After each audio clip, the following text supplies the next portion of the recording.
داڑھی رکھنا یہ شریعت اسلام کا ایک بہترین حصہ ہے اور لازمی امر ہے۔ آقا کریم صلی اللہ علیہ وسلم نے ارشاد فرمایا کہ اپنی داڑھیوں کو بڑھاؤ اور اپنی مونچھوں کو کٹواؤ، اور مشرکین کی، یہود اور نصارہ کی مخالفت کرو۔ تو داڑھی اتنا عظیم امر ہے، اس کو لازماً اپنے چہرے پہ سجائیں۔ اور سب سے بڑی بات یہ ہے کہ یہ مرد کی علامت ہے، کبھی عورت کے چہرے پہ داڑھی نہیں آئے گی، مرد کے چہرے پر ہی آتی ہے۔ تو اس میں بہت سارے لوگ افراط و تفریط کا شکار ہے، کئی تو بالکل ہی چٹ میدان کر دیتے ہیں، صاف کر دیتے ہیں۔ تو علماء بہت سارے اقوال ان میں، ہم تو ایک ادنا سے آدمی ہیں، اس لیے ہم انہی کی باتیں ہی نقل کر رہے ہیں۔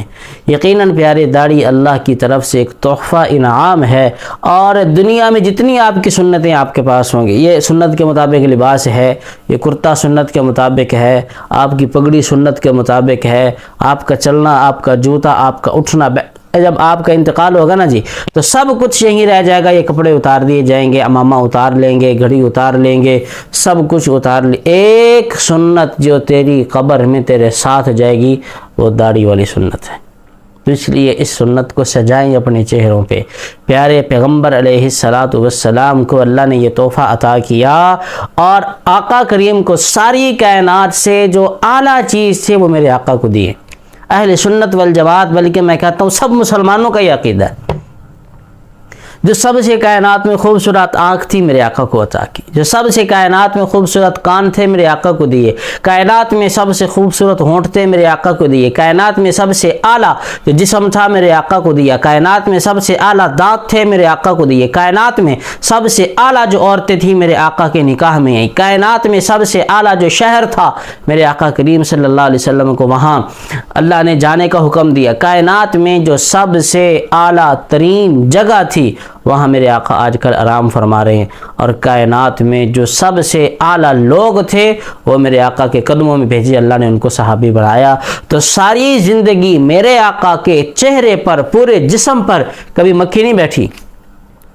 تو بھائی، جو اللہ اتنا کچھ دے رہا ہے، میرے آقا کو دے رہا ہے، آپ صلی اللہ علیہ وسلم کو اللہ نے کوئی بھی بری چیز نہیں دی۔ اگر داڑھی، اللہ نہ کرے، اگر داڑھی بری ہے نا تو پھر میرے آقا کے چہرے پر کبھی نہ تھی، میرے آقا کے چہرے پر آئی، آپ نے سجائی۔ تو داڑھی کٹوانے والا رسول اللہ صلی اللہ تعالیٰ علیہ وسلم کی حکم کی واضح طور پہ مخالفت کر رہا ہے۔ نمبر 2، یہ سارے کے سارے انبیاء کی مشترکہ سنت ہے، وہ اس کی خلاف ورزی کر رہا ہے۔ اور نمبر 3، صریح واضح طور پر گناہ کرنے کا یہ مرتکب ہے، اور یہ شخص اعلانیہ طور پر 24 گھنٹے گناہ میں مبتلا رہتا ہے، اور اس بندے نے اللہ کی تخلیق کو تبدیل کیا ہے۔ شیطان نے کہا تھا کہ اللہ مجھے حکم دیں، آپ مجھے اختیار دے دیں، فَلَا يُغَيِّرُنَّ خَلْقَ اللَّهِ، میں اللہ کی تبدیل، اللہ کی پیدا کی ہوئی چیزوں کو میں تبدیل کرواؤں گا ان سے، اور کریں گے۔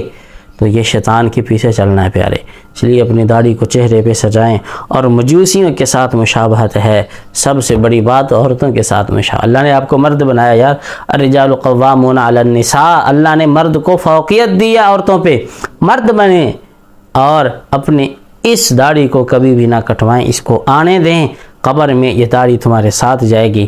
اللہ ہم سب کو داڑھی کی حفاظت کی توفیق نصیب فرمائے۔